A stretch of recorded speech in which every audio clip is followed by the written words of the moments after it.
Pedro from A&P-REACTS. I'm here today with Jarle from Vreid to talk about Wild Northwest, out April 30th on Season of Mist. How's things going with you? Things are fine here, It's can't complain, preparing for the release and talking with you, so I'm good. How excited are you to see finally this album come to light and be able to share it with the fans? Oh, I'm over the moon with it. It's like it's been such a big project, and that's it. Ever since the pandemic broke out, this has been more or less our only focus, working on this album, the movie, the artwork, everything. And and when you have such a good feeling about something and you're kind of being obsessed with it, it's you can't wait to get it out there to the audience. So yeah, let the 30th of April come soon. Well, what inspired this album, and what inspired it to be so widespread? Because it's not just the record, it's the movie, it's the album, it's everything that goes into it. What was the inspiration behind it? There's so many inspirations, and I always like to explore new things. And the thing with the whole movie thing, when that came into play here, it kind of opened new doors of things that you never done before, and that is something just triggers me a lot. Of course, things can get routine when you've been working with music for almost 30 years. So when I find new ways to work, new ways to communicate, new people to work with, this just kind of triggers something in me. So the whole process has been very rewarding in the sense that you take away that kind of safety net and the way you usually do stuff, and you do it differently. And I think that kind of have opened our world a bit, even with the music, the lyrics, everything has kind of been, when you kind of let the guard go and just go with the flow, then the magic happens. It allows you guys to get a little bit re-energized. Yeah, absolutely. The creative approach, once you start working on the album, was it different on this record, considering all the different elements that are coming into it? Or do you guys follow the same patterns as before? For starters, I just sat down with my guitar, as I always do. I started working on some riffs and kind of just let it build from there. But and already in April, I had quite a lot of ideas or songs more or less ready. But when the movie started to take form, or the idea of the movie started to take form, that changed everything. Because even though we had started doing some recordings, we started shooting some of the movies. So when I saw the first files for the movies, I felt, well, I have to change bits for this song. I didn't feel right anymore. So, we added things to some of the songs, and we also kind of stripped things away to make it right, to work with the movie. And so, this kind of back and forth, that of course changed the pattern of the way we usually work on a record.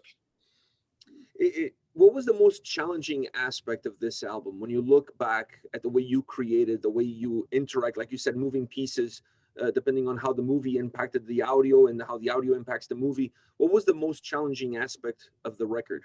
Or perhaps was something outside of the album altogether?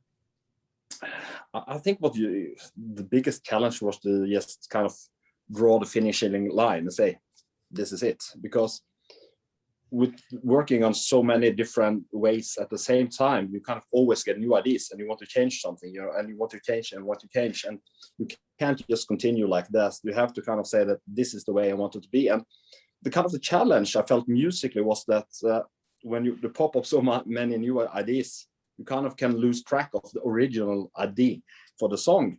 And that's something that's always been very important for me. When I write music, I write it on a unplugged electric guitar. I sit with it, and if it sounds good, I plug it in. And I want that kind of feeling as I had when the first riff. If that kind of had been drowned or gone away during the process, then I feel I've done something wrong. So kind of strip things back to the primal idea, and if that can shine, then I think it's good. But if that kind of feeling's gone away, then we've gone too far. Yeah, sometimes it's hard to see the forest from the trees. You get so into it, and it's almost like you're going down a rabbit hole, because with every new discovery opens the doors for another 10 other discoveries. Exactly, and of course then you kind of can get stuck with details and blow them completely out of proportion, and then you kind of get obsessed with the small little details, and it's like, and then you have to kind of just sit down, let it cool for a couple of days, and see, people are not going to notice that at all. This is just inside here, this is just me kind of being obsessive about this thing. So, let it go. That's an important part of making a record. Just let it go. One of my obsessions when I'm listening to an album is the track listing, the overall structure that the record has. Because I'm old school. I listen to an album from the first song to the last song. That's how I like to enjoy my music. So when you're putting this album together, considering all the moving pieces, how much of an importance do you give to the track listing in the order that it's in? Oh, it's extremely important. Just as you, I'm very old school to this matter, you know. So very often when even early in a process of a song, I feel, oh, this is an opening track, or this is a closing track, or this has to be a typical song number 3 for me, or whatever. I have all these ideas. And so for me, even though the songs are not completely ready, I have, you know, already how I want them to be and in what order I want them to be. And for me, the kind of school of how to set up an album is when you look back at, especially the Metallic albums like Ride Lightning, Master of Puppets, it seems like if you change the order of some of those songs, yeah, it disturbs the whole album for me. So when I listen to the album, I have to listen to it in the correct order. And, you know, for me, these things are, yeah, they are too important. You know, it's one of those things that I actually spend too much time, you know, considering, is this the correct version and how it's supposed to be. So for me, it's strange that people can actually listen to the songs in a different order or shuffle or something. That should be forbidden. I can't do it. And, you know, I don't know if it's happened to you, but it's happened to me. Listen to the album in the right order and then listen to it on shuffle, and the album sounds like a completely different record.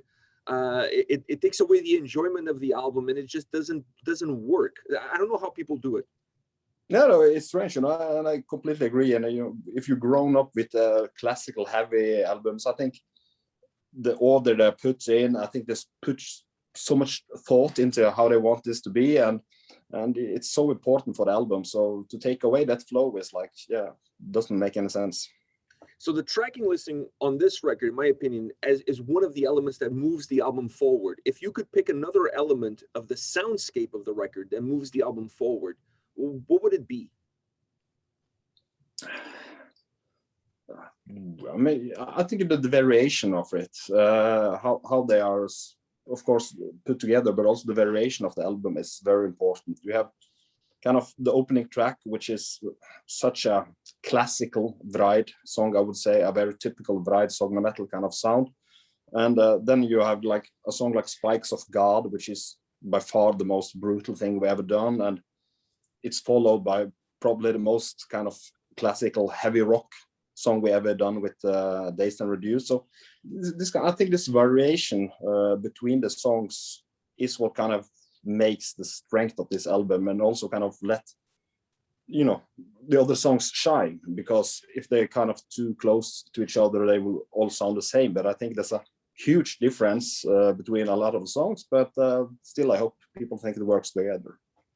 You mentioned an important word for me, which is rock. Do you feel like this is the most rock album that you guys have released? Yeah, maybe, but I think it's always been a very strong part of Vreid. Even when you listen to the first albums, Kraft and the Pitch Black Brigade, there's a lot of rock and roll elements into it. But maybe on this album, you have whole songs that feels more strictly like heavy rock or whatever, much more than have extreme parts of it. So maybe on previous albums, there's always been like, you know, a small part of rock elements within a more extreme song. Whereas when you listen to songs like Dazed and Reduced and The Morning Red, I think they are much more connected with classical heavy rock than the extreme metal. I agree with you on that. One other element that I really enjoyed on the record from a sound perspective was the piano. Like every time you guys added the piano to a track, it's just, it changed how the track felt. It gave a different emotion to the song. What do you feel, in your opinion, that those piano pieces add to the overall soundscape of the album? I think it opens up things a bit. And as you said, you know, the whole song can all of a sudden change character, and it kind of, if you have one part and it's not a piano, you know, and the part returns later in the song and it's played with a piano, it kind of just brings a totally different feeling to the whole song. But this was also one of the things that kind of came out from the whole movie part of working it, because when I started watching the first clips for the movie, the music for me, then I didn't think of it as an album anymore. Then I started to think of it as a soundtrack. Mm-hmm. And you know, when I started to think of a soundtrack, I felt there's something missing here. And again, I tried so many things how I wanted it to sound, and make it bigger or to kind of make it more stronger, emotional or whatever. But kind of took a lot of the things away again, and I felt like, especially a lot of these piano and mellotron elements, kind of just they set the atmosphere I wanted without taking too much space. I think it was perfect. It was perfectly balanced. You guys didn't overuse it either, because sometimes it's something that you fall prey to, that it works so well. It creates this cinematic aspect that it's like you end up putting too much of it. But I feel like you guys walk this fine line between creating that but not overly abusing it on every single song. Well, I'm glad to hear that. That was the intention. It's perfect. It was a perfect. Now, from a bass perspective, I really enjoyed the sound of the bass on this record. It has a very earthy, for lack of a better word, it has a very earthy sound. Did you have a game plan coming into the record on how you wanted the bass to come across? Oh yes, absolutely. Often, or I guess I tried it on all albums, but on this album, I wanted it to be very solid, as you said, earthy. I think it's a good word. I think it's binding the elements together. So there's a mixture. There is actually a distortion in all the bass tracks here, but you can't hear it clearly. It can just give some bigger feeling to the whole bass sound. But the main thing is recorded on a new orange amp that I tested out, and I love that sound on that orange amp. I just got that classic vibe out of it, and so I didn't actually work that much in the mixing process with the bass sound. I kind of set it up. I tried it on a couple of live shows. I loved the way it sounded, and I wanted to bring that into the album without kind of adding too much with it. And that was the whole process of this album. When we recorded things, we set it up extremely much like we do on a live setting, and we spent quite a lot of time preparing so it actually sounded good. Then the recording went quite fast, and that made the mixing very easy on this album, because I didn't want to overproduce it at all. But when you have a good structure and a good basic recordings, then you don't have to fill it with all kinds of effect or nothing. You just go to the main things of the rhythm guitars, the bass, and the drums. And if these three elements work together, then it's quite easy to get the mix you want. Did this help then the transition for the album when you need to play the songs live, considering that you kind of brought a little bit of that live element into the studio? Does that help you then moving the other way around? I hope so, absolutely. For some of the previous albums, we kind of recorded and one by one in studio, and at times we haven't been in the studio together at all. But for this album and for the Lifehanger, we did the same approach. We put the guys all together in the studio, and we just set it up the gear and started, playing it as we play it live. And we tried to, not to have too many breaks, to fix things or stuff like that, and have the drums have that clean, good, punchy, organic sound and stuff like that. So when you do that and you have a good studio, and we had a brilliant technician in Oslo who usually works a lot more with rock bands than metal bands, and kind of understands where we want to go, because I think if you don't have that, for our music at least, if you don't have that rock or heavy rock fundament, it's hard to really get it big and punchy. Then it just kind of, you have to tweak all the extremes all the time. And I wanted to sound extremes on some parts, but I wanted to have a basic, solid, heavy rock sound in the bottom. And moving from the sound into the vocals, this is an album that from the sound side of things, it goes in a lot of different directions. You guys are, I wouldn't call it eclectic, but it's a very diverse sounding album. And I felt the vocals matched that diversity. Now, were the vocals matching that diversity to match what the sound was doing, or does that have something to do with the overall concept of the album? A bit of both, I guess. I think that Sture also, he does what he does. He's screaming vocals, which is his identity and the main part of his vocals, and it did this tremendously well on this album, I think. But also we experiment a lot with different things, and on a song like Days and Reduced, he did something completely different. I said I want. We were talking about like old Mustaine kind of vocals on the first albums, or Alice Cooper stuff, which I love, which is, my ultimate favorite. And, I was kind of trying to sing something in that kind of lead to give to him, but I didn't know if he was comfortable with doing something like that. And he just came in and did it in 2 tracks, 2 sessions so it was done in like half an hour or whatever. So it was like, I was stunned. why didn't you tell me this before, that you could actually do this? It's like, so I love what they did on that song. And the same thing with the Morning Red, we tested out differently. The whole band was singing on it, and we kind of just wanted to try something else without doing it, overdoing it, bringing in a lot of elements and stuff like that. So, but I think it's just given that little kind of diversity that makes the album more interesting without kind of losing touch of our identity. And speaking about making things interesting, Into the Mountains, where did the idea for that electronic end at the end of the song? Because that caught me off guard. I'm listening to the track and I think I'm going right, and then the song goes left, and I'm like, what just happened here? Like, it just completely caught me off guard. Like, where did that come from?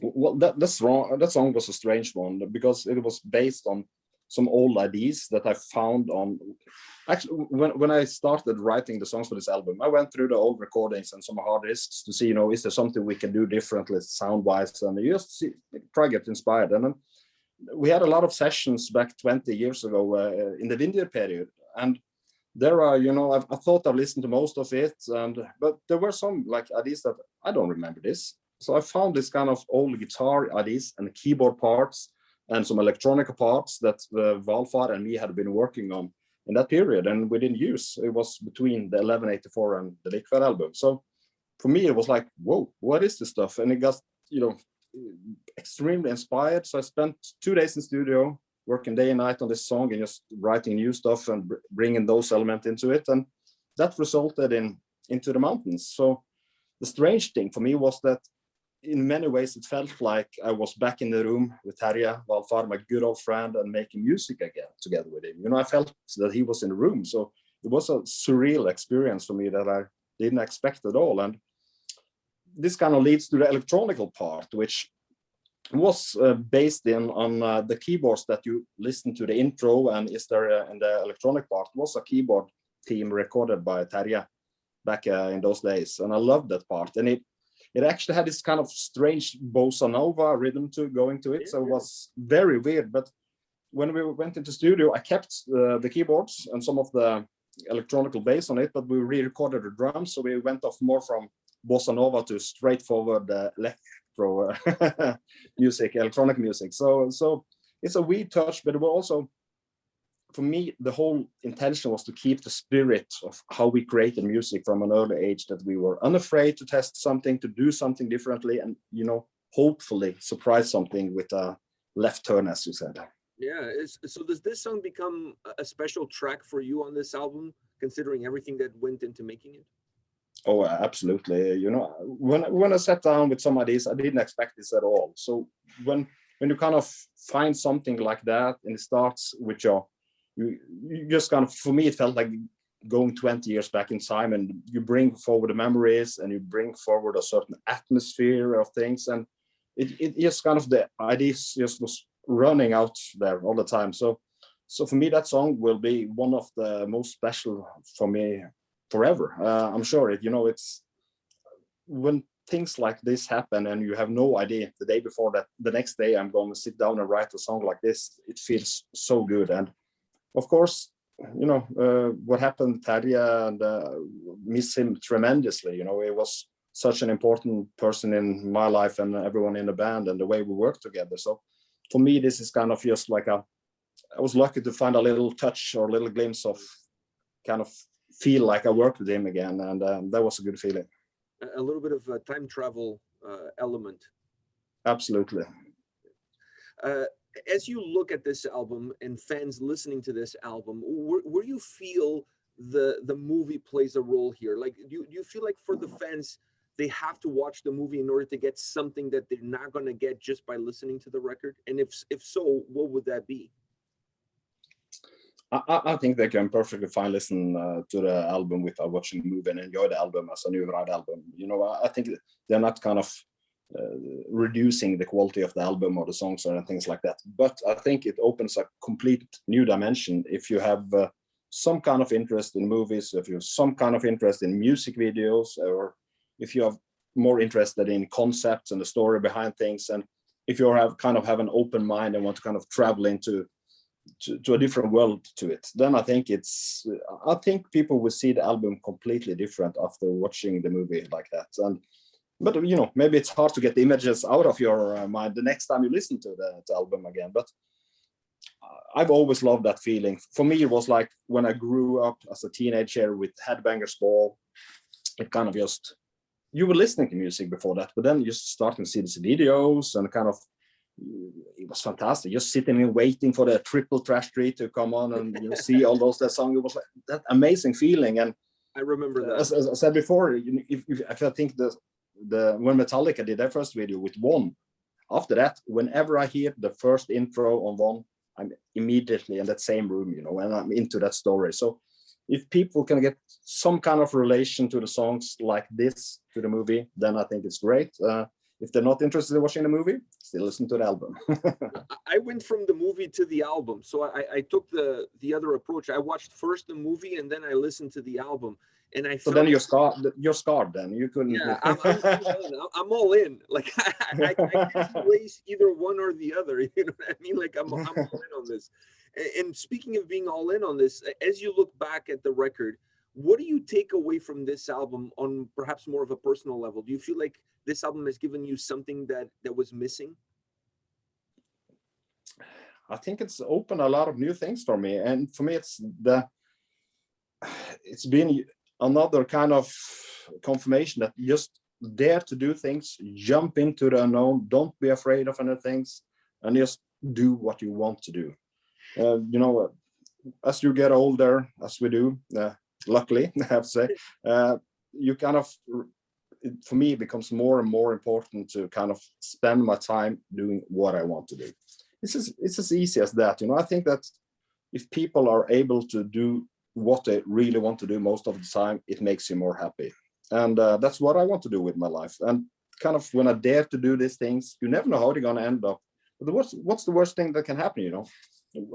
I don't really see any downfalls. Yeah, you know, maybe you can spend a lot of time in something that doesn't really work out as well as you hope. But so it's that kind of process, that kind of journey. That's what I live for anyway. So for me, it's kind of, this album has just kind of filled me with even more, let's say, confidence and trust that, you know, go with your gut instinct, just do what you want to do. The last question that I have for you is outside of the album, and that is about you guys having your name on a football jersey. I mean, this is the coolest thing ever. I think you guys are doing something that nobody's done, and I think it's like just super cool what has happened to the band in this opportunity. But what's next? Like, are we looking at something even bigger? Like where do you draw the line, or do you draw the line at all? Like, are you guys open to anything? Well, we're open to most things. I have to admit that, and we don't really draw on a line. But you know, now we got our music, we got a movie this time, we got our beer, and we got our soccer jerseys. Now we got the 4 cornerstones of our lives. What we love, you know, music, football, beer, movie. So now, you know, I don't. It's hard to see what we can, you know, where we can go next. But you know, we have a couple of the ideas. So who knows? Maybe next year we'll come up with something even stranger. I think you've cornered the market. Like, I mean, like you have control of the market. You have pretty much taken care of the main 4 components of life. So yes. Maybe a barbecue with your name on it, or a hamburger, yes. or a hamburger or something. Of course, yeah. Of course, the food segment we have to look into. You know, food is in maybe some hot sauce. Yeah. Hot sauce. So you know, maybe some sausages or meat or something that we really love to barbecue. Yeah, I think that's quite a good idea. That could be the next step. It would go with the beer. Oh yes, and it makes you drink more. I think so. It's true. Well, Jarle, thank you very much for your time today. It was an absolute pleasure. Best of luck to you and the guys with the release on April 30th on Season of Mist. Wild Northwest, the movie, the album, go check it out. Thank you. Thank you very much. Take care.